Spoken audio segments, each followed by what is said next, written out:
Great morning and welcome to Ascension Healing Fellowship Sunday services for this day, which is 11/23/25. And got some really great nuggets for you today. Got some really great stuff. Of course, this is the Sunday before Thanksgiving or Indigenous Peoples Day or whatever you call that day. And so it's going to be a really, really special day. Got some great friends coming to the house, and so really excited about this day. It's one of my favorite holidays. So Ascension Healing Fellowship Sunday service, and the Sunday service today is centered all around gratitude. And you can see the title of the service if you're watching it on Ascension Healing Fellowship. And if you're not, please feel free to use the links that are attached to this to join Ascension Healing Fellowship, the group, on Facebook. And also, I think we have the link to last Sunday's service, which is kind of important because last Sunday's service is kind of sets the stage for this. Now, certainly, please stay with us. Watch this one. But you might want to go back and watch last Sunday's service as well. It's on our YouTube channel. We'd love to have you there. So, with that in mind, I'd like us to just begin to get still. You know, it's really, really important to kind of enter into a time of stillness and just completely de-stress as best we can. And if you take a really big deep breath, and if you feel stressed, just kind of breathe into that space, as my meditation teachers like to say, and then just see all that stress going away. See all that stress going away. You might want to have a pen and paper handy for today before we get started, but you can do that after meditation too, because I really want you to be in a still space for this. And the meditation today, we're going to breathe in all, and breathe out. Be thankful. Breathe in all. Be thankful. Breathe in all. Breathe out. Be thankful. Breathe in all.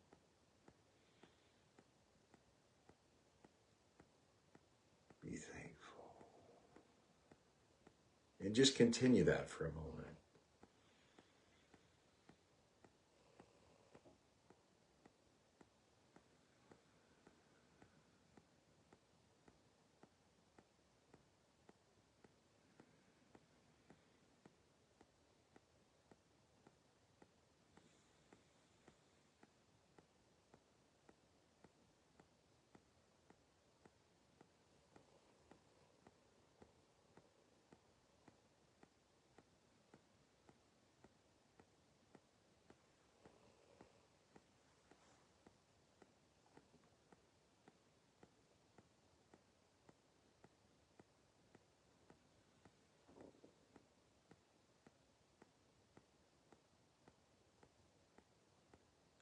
Our scripture reading today comes from Isaiah 55, verses 1 and 2.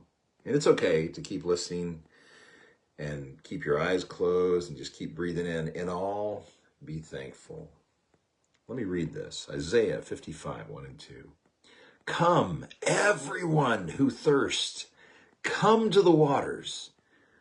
And he who has no money, come buy and eat.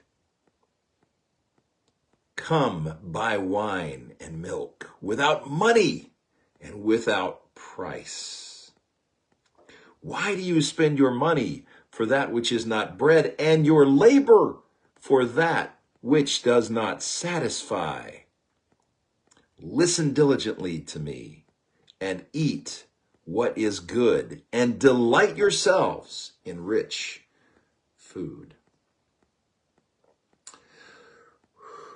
Wonderful passage. Wonderful passage. If you haven't watched last week's services, I strongly suggest and strongly encourage you to watch that. The link is in the description here for this service. And so feel free to jump in there. It's on our YouTube channel, and we would love to have you following our YouTube channel. That would be absolutely fantastic. And that kind of sets the stage for this service, right? Because what we've been talking about is How do we tap into that divine? How do we get into that journey within? And last week I gave you some exercises and talked about that. And today we're going to talk about the language of the divine. The language of the divine. And here it is, gratitude. The language of the divine is gratitude. And that's why our meditation today was in all, be thankful. Because that centers us. That centers us on the divinity which is already within each and every one of us. In all, be thankful. The only way to be thankful is to see the divine in all. Allness. The only way to be truly thankful, is to see the divine in allness and allness in the divine. And today we're going to take some direct measures and some direct action to get to that idea and that point. So, with that in mind, let's talk about, for just a second, this passage. This passage, which was written hundreds of years before Christ, is an invitation to come and sustain yourself from the divine. Water. Keep in mind, these were desert people. Water is the most essential thing needed. And because of the love of the divine and the allness of the divine, we can be thankful because everything that we need is provided without us having to do anything for it. No money. Come and eat. Come, drink. Come, wine and milk and bread. All of this. This is why Christ talked about himself as the bread of life. This is why he talked to the woman at the well and said, the water that I have you will drink and you will never thirst again. Because he was talking about the soul. And that's where we need to see the divine, in the soul. But also we need to see the soul in the other. All people, that's part of allness. All people. Oh my gosh. So this changes the dynamic, right? If we see the divine in all people, we change from why is this person in my life? If we see the divine in all people, we change from why is this person in my life to how can I grow to love this person and to see the divine in this person. And our view of the divine gets bigger. This is one of the reasons why I constantly say the love of the divine is beyond human comprehension, because I'm constantly pressed and pushed to love people that I otherwise wouldn't. And that's spiritual growth. To learn to love people that I normally wouldn't is spiritual growth. Now, is that easy? If you want easy, stay on the porch, as they used to say. The spiritual journey is not a path for weaklings, but you will grow and you will have an amazing, fun time. Don't ask me to define fun. So, when we see the divine in allness, and I mean allness, and in all people, the other is no longer. You see, we've always had an other, right? It's been the other race, the other sexuality, the other sex, the other political party, the other. And how can I spot a spiritual person? Because there's no longer an other. We're all one. We're all one. That's what we're growing towards. Yeah, granted, it's not going to completely happen until we pass over probably, but that's the journey. So the other changes to all are one. And that allows us to love all because we begin to open our eyes, our spiritual eyes, to seeing the divine and the other. And we're going to talk about some very good ways to do that today. That's the reason why the language of the divine is gratitude.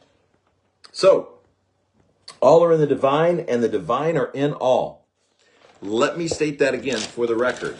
All beings are in the divine, and the divine is in all beings. Now that's something to be grateful for. And that's something to remove those spiritual blinders. We're no longer just digging up a trench as an animal with blinders would. We're going, wow! The divine is in that act? Yep, sure enough, sure is. The divine is in all events. Let me say that again for the record. The divine is in all events, which changes why me to wow. How can I grow faith in this event? You know, one of the things that Paul and Christ had in common, which there's quite a few actually, they were both experiential based followers of the way. What does that look like? Did you know one of the things that they shared in common was both of them were on a ship in rough seas that everybody thought was going to wreck, and they both stayed totally calm. What? How do you do that? By seeing all events from the divine. All events from the divine perspective. They're all here to teach us love and to grow in faith. And we're going to talk about that here in just a minute. So what does this do when we say the divine is in all events and all events are in the divine? Simply put, it grows faith. It creates peace. It grows us in ways we would not normally grow because we're no longer limited to this. All of a sudden, we're open to this. We're open to this with people. And yeah, I know it looked like I had donkey ears or something, right? We're open to this with people, so we grow in love. We're open to this with all events, so we grow in faith. We grow in faith. Faith is the key. Always has been. And that's a great point for gratitude. So, this creates peace that passes all understanding, which is something we can always be grateful for. If I know the divine is in all beings, and I know the divine is in all events, guess what? I'm growing faith in all. I'm growing faith in a divine being whose love is beyond human comprehension. And as a result, I'm growing in faith, which makes life okay, makes life great. Actually, it makes life wonderful because whenever I pass, whenever I die, whenever I move on to the next stage, okay. It's all happening and all the people are in the exact point that they're supposed to be at. I get so many religious people that are like all wound up about who's in the political office. They get all wound up about what's happening with this person or what that person did or, oh my God, they're this label or they're that label or they're that or they did that thing or they're what. None of that matters to the divine. Do you understand me? Because the divine doesn't see the evil in that person. The divine sees themselves in that person and in that event. That's why you got to have faith, because we have faith that all things are working for good. So gratitude is in everything. Gratitude is in everything. They will know by their fruit. This is how we know that someone is truly following a spiritual path. Number one, they've grown in faith to be and to have greater rest in all moments. They've grown in faith. Because of that faith, they have peace that passes all understanding, that it's all divine and it's all working out for the good. In addition to that faith that creates the peace, it also creates hope. How can you have hope if you think that there are things that are going to create the end? The end of you, the end of the world, the end of whatever. No. Because you see the divine in all, you have faith, which creates peace, which creates hope, but it gets even better. It creates greater grace. Imagine being able to see someone and say, I'm going to find the divine in that person. Did I not just give grace upon grace to that person? Yes, absolutely I did. Is that not the greatest gift I can give somebody? I cannot think of another one except for the last one, and we're going to get to that in a minute. It also, by going down this road, it creates greater mercy. I have greater mercy on myself and others. And keep in mind, faith, hope, peace, grace, mercy, those are all gifts that I give myself as well as I give to others, which creates even greater gratitude. And here's one, the last one. Know by your fruit. The fruit of believing this, the ultimate fruit, is love beyond human comprehension. Bob, are you telling me I'm going to love assholes? Yes, you will love assholes. Bob, are you telling me I'm going to love pain? Yes, to a certain extent, you're going to love pain. It doesn't mean it's not going to hurt. It simply means that you're alive to the idea that the divine is in all and all are in the divine. That's where my journey's taken me, and that's what that's what I present here. That's what I present here. Greater love. Greater love has no one than that they lay down their life for a friend. How about laying down your life for an enemy? Let's get back to the friend part. That's a little bit easier. That's what Christ did. I believe it was done for two reasons. Number one, let me tell you what it was not done for. It was not done so God could love you. God's loved you since before the foundations of the earth. And he knew your name then, and he knows your name now. But the two reasons that it was done for, the two reasons why Jesus did die, is to show us that there is no limit to perfect love. Now, if that doesn't create gratitude, I don't know what will. But the second reason that he passed is not only does it say there's no limit to perfect love, but the second thing that he did in passing was he said, this is the example to follow. Love even those people who are beating you. Love even those people who are plotting to kill you. Think on that. And think on that while you do this week's exercise. This week's exercise I'm so super excited about, and you will be as well. Are you ready? Here's this week's exercise to go on the journey within. Each and every day between now and next Sunday, I want you to write down 10 things that you're grateful for. 10 things. Just write down, I am grateful for B to D. Could it be my wife? Could it be my spouse? Could it be my job? Whatever the case may be, but write down 10 things every day that you're grateful for. Write them down. Write them down.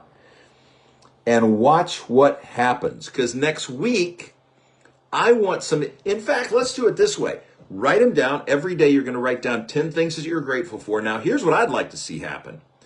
Post on our Facebook page or on our YouTube channel and say, man, this is having an impact on my life. How is it having an impact on your life? I want to hear from you. And the divine wants to hear from you too. And every time that you're grateful, I think that they really hear that with a real warm, kind of fuzzy kind of thing. But at any rate, that's the assignment. I hope you got some value out of this message. If you did, pass it along. And even if you didn't, pass it along, because it's going to bless somebody. Love you guys. Chat soon.